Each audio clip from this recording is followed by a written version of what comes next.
Hi friends, it's Tracy from the Financial Freedom Diary, and today I am back to do my monthly cash flow plan for the month of August. I can't believe I'm saying August.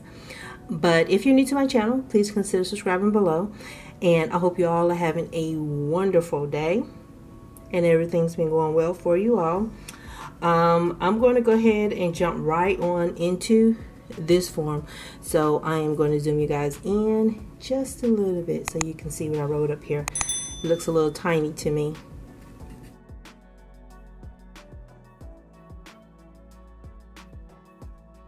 Okay, so I've already written my income that I'm just estimating for the month of August. I am thinking from my full-time job, I'm going to make $53.44.92.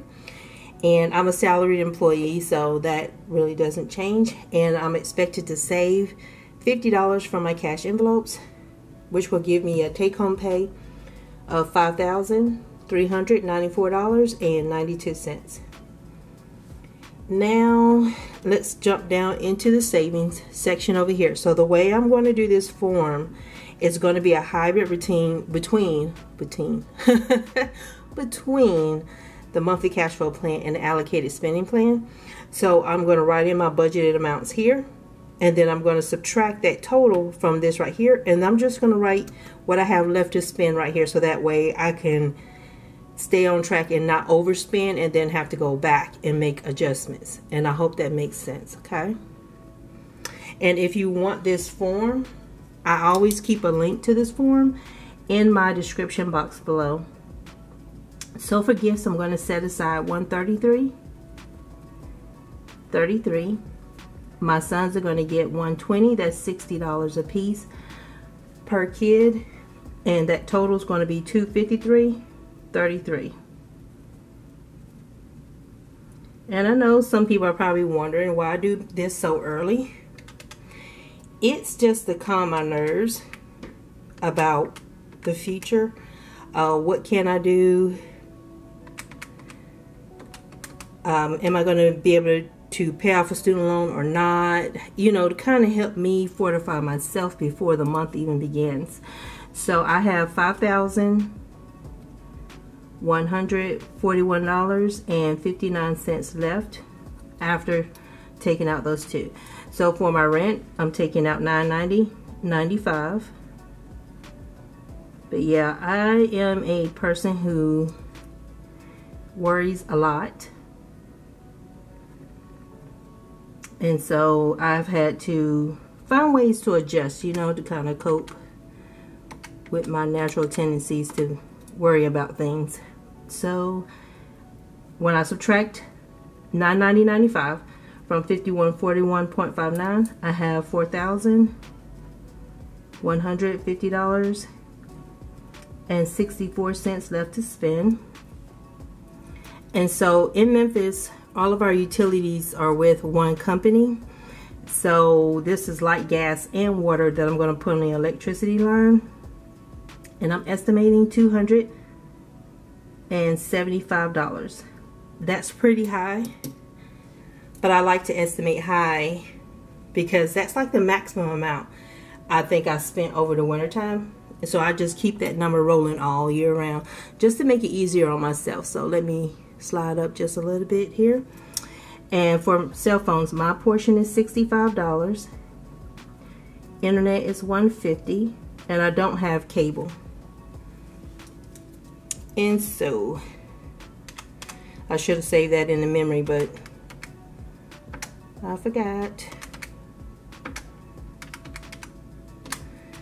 Okay, so for the utilities section, I'm estimating $490. So 4150.64 minus 490. And that gives me $3,660.64. Now over here in the food category, I believe, and let me get my planner. Excuse me, y'all, my allergies are not getting any relief this year. I think it's like a orange or something today. So there's 5 Sundays, 1, 2, 3, 4, 5. So when there's 5 Sundays in a month, I give myself $325 in grocery money. When there's 4 Sundays in a month, I give myself just a flat $300. And with the heat, I haven't really been cooking that much. I'm not going to set anything aside for restaurants. I'm going to try to roll that over. And so my total for food is $325. Subtract that from 3660.64. And I have $3,335.64. But I do have a doctor's appointment this week on Friday, so they can kind of check everything out, because y'all, whew, Lord, it's hard, and my sinuses have been giving me the blues. This right here is for my clothing sinking fund. This is really like to replace shoes, blouses, stuff like that. I really don't use it that much. And for laundry, $45, and so there's $55 in the clothing section.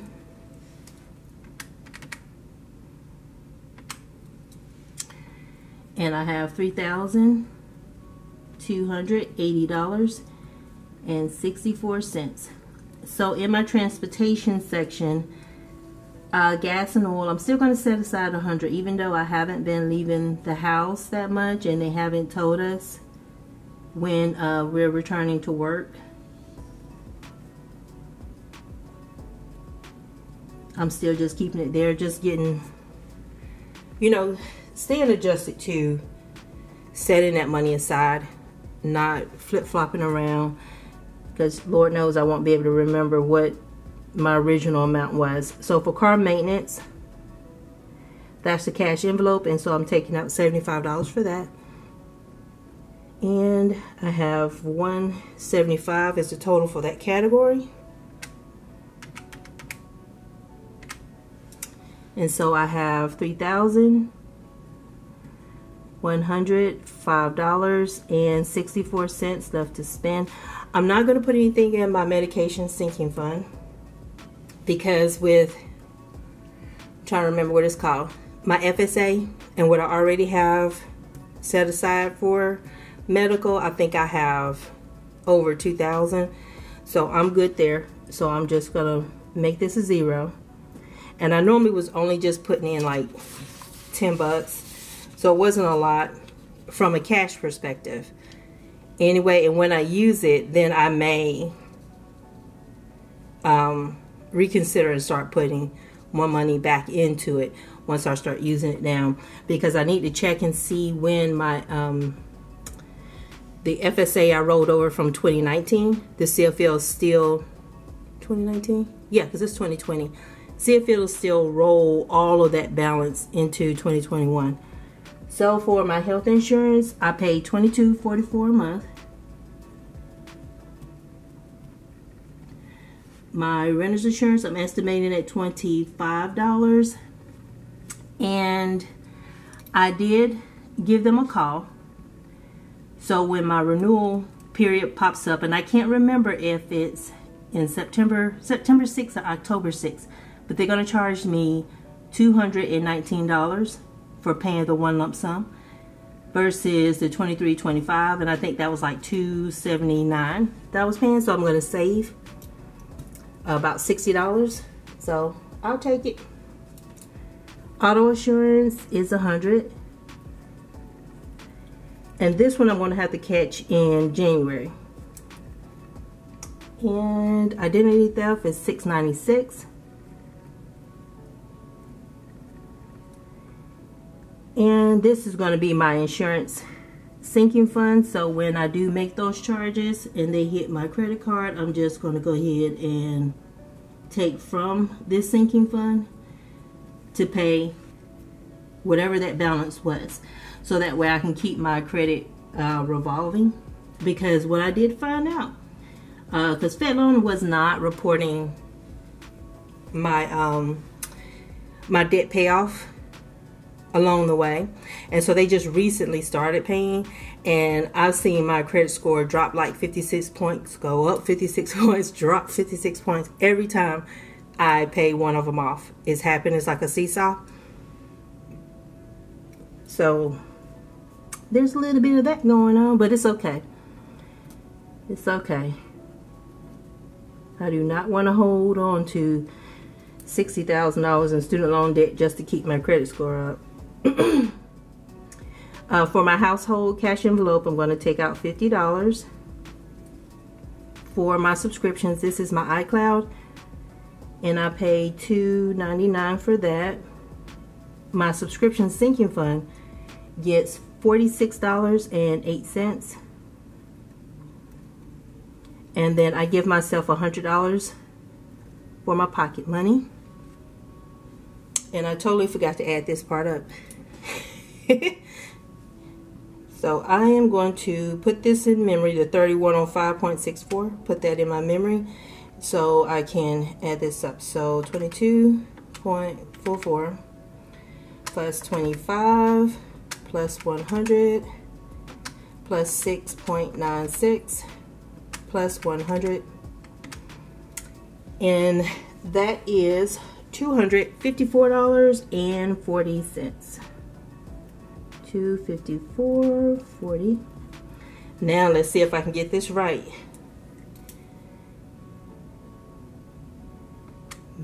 No, I didn't do that right. Did I do that right? Hold up. I didn't do that right. Let me do memory recall. Let me get that out of there. I'm gonna do that. I don't think I did that right. I swear I know how to use a calculator. It's been a long time. Math is slowly being one of those skills I find that I don't want to have to do on a daily basis. So let me subtract out 254.4.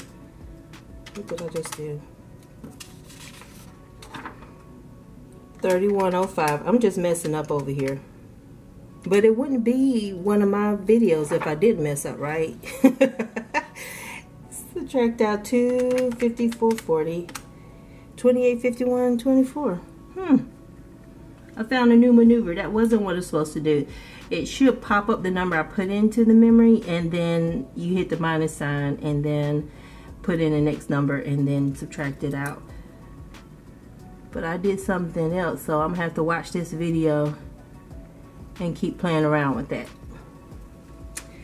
Alright, so let's add this up. So 50 plus 299 plus 46.08 plus 100, 199.07 is my amount for the personal. And I do need to check my tags. I think my tags are due in September. I need to check my mailboxes. I think it's September, October. No, it may be October, because that's when my car got totaled in September, and I got another car in October. So yeah, 2851.24 minus 199.07, and so that's going to be 2652.17. And I'm just going to subtract that one more time. 2851.24 minus 199.07, 2652.17. And I'm not sure what's on my mind. Something's on my mind. I feel like there's a subscription coming up, but I can't think of any of them. The next ones I feel are coming up are all in October, with my renter's insurance maybe in September. So that's what I'm thinking of, but I think there's something else, and so it's kind of bugging me, and I apologize for that. So the goal here is to have this total equal 2652.17. 2652.17. I can't even make that fit in the box. I'm just writing all kinds of big. And let me look at something. I'm trying to check my budget because I have a debt payment that I need to make from this paycheck for L17. All right. So L17 started out with a balance of $3,736.20. And the payment I'm going to make is going to be $1671.10.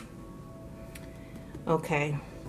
So I'll be able to pay off student loan L17 in August. So since I have $2652.17 to spend, and so I can make this payment for $2,065.10, and that'll pay that off. And let me subtract that from $2652.17, $2065.10.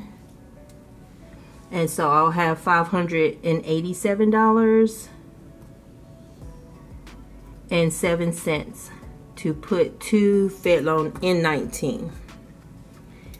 And so let me go ahead and do some math. So that's going to be nice. Going to be nice. I know I just talked about my credit score dropping, but really I'm not too concerned about that right now. Right now my main goal is to pay off this stuff as quickly as I possibly can, and then I'm just going to use my car insurance and renter's insurance on my credit card, pay that off as soon as it hits, pay that off, just so it keeps the credit revolving, so I'll have something, you know, some movement going on there. So let me add up all these sections. So 253.33, 990.9.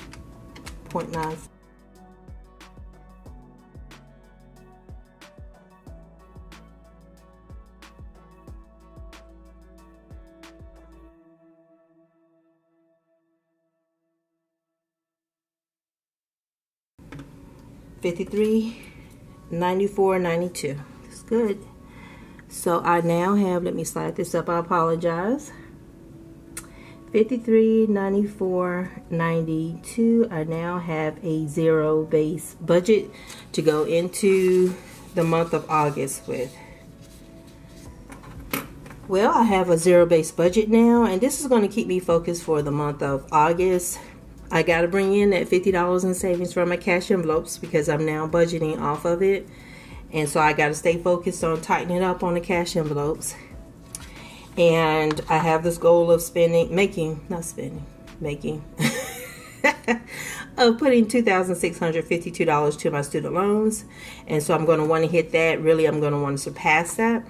So I'm going to try even harder to try to save in my budget, especially those utilities, because that's what I use to pay down on my student loans. And I know I'm a little bit early, and so hopefully y'all understand my system and why I do it so early, because really it's my nervousness, and it's it just gives me security when a lot of times I feel like I don't control a lot of things. I can control a lot of what I do with my money, and if it's something that's unexpected, you know, I can easily get myself back on track. So let me know what you think.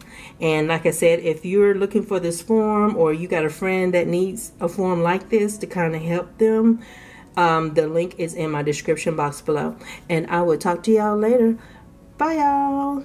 Have a great one.